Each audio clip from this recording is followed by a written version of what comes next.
Welcome back to Mountain Bike Action. I'm JJ. Let's throw on some Lycra and talk about the much anticipated redesign of the Trek Supercaliber.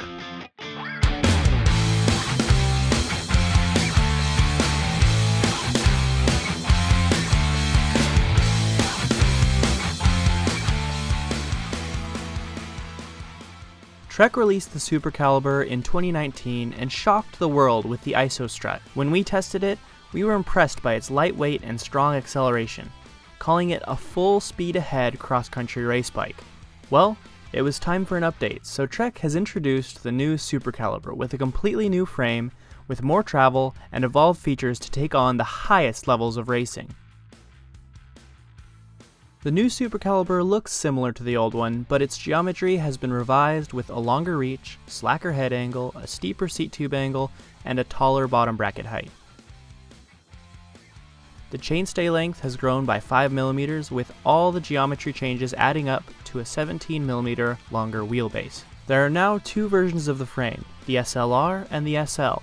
The SLR is the lightest configuration, coming in at a claimed 200 to 250 grams lighter than its 2030 gram predecessor, while the SL weighs about the same as the old one. Both bikes share the same new lightweight swing arm with an all-new floating brake mount that Trek says isolates braking forces from the flexing rear stays to improve braking performance.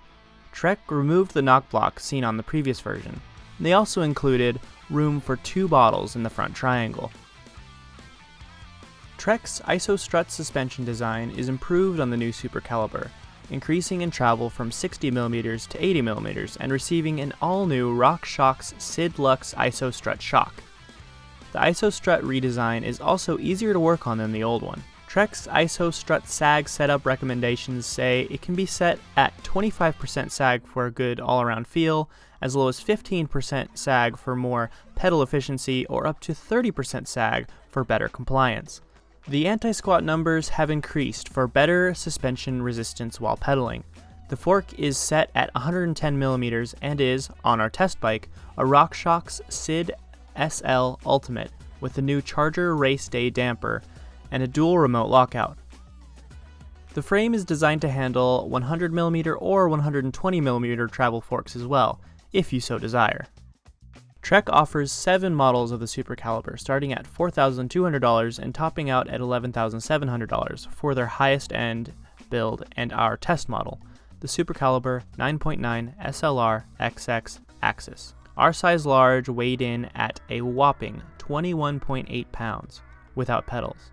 The Supercaliber comes in sizes small, medium, medium-large, large, and XL.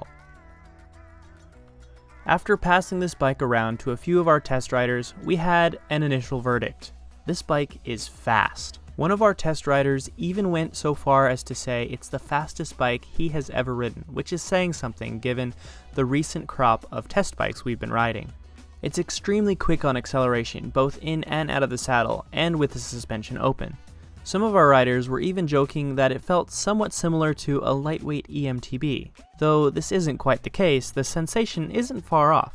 The seated pedaling position is incredibly efficient, and the suspension is quiet, but is just active enough over bumps and roots to keep you planted and driving forward. The frame is solid under power without feeling overbuilt or too rigid. It just has a lively energy to it. Descending is equally as impressive as the climbing performance.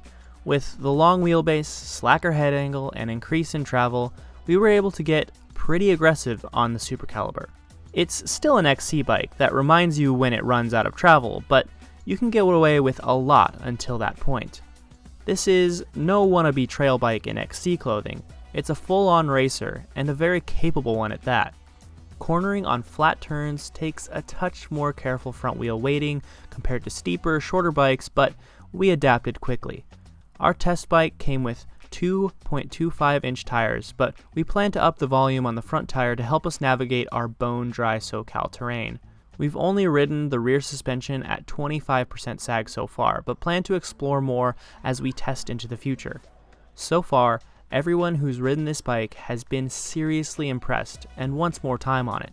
So stay tuned to the pages of Mountain Bike Action for a long-term review. If you liked this video, please hit that thumbs up button and don't be afraid to leave a comment down below. If you haven't already, be sure to subscribe to our channel and our monthly magazine so you don't miss anything we put out. See you on the trails!